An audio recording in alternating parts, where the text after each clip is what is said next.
The Costs tab provides traceability of the transactions that have impacted your product's value to date, such as purchase orders and supplier returns. The data shown here populates from the Costing Analysis report, and as such, if you have a custom grid layout set as a default there, that same layout will be replicated here.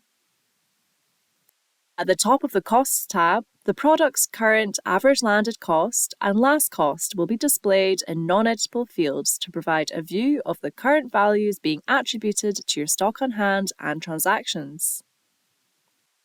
Average land cost is calculated as the stock value divided by total stock on hand. And last cost is an auto-populated field that updates from the landed cost latest purchase order.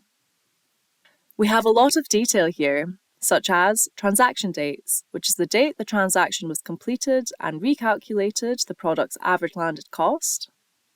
We also have the transaction type, which is the type of transaction that's updated the average landed cost, such as purchase orders and credit notes.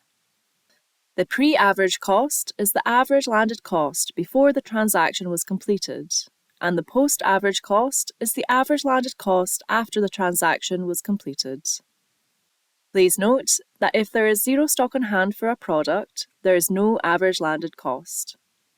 If you previously had stock for a product but now have zero stock on hand, the average landed cost will start from the next purchase order or transaction, which increases the cost for that product. Thanks for watching.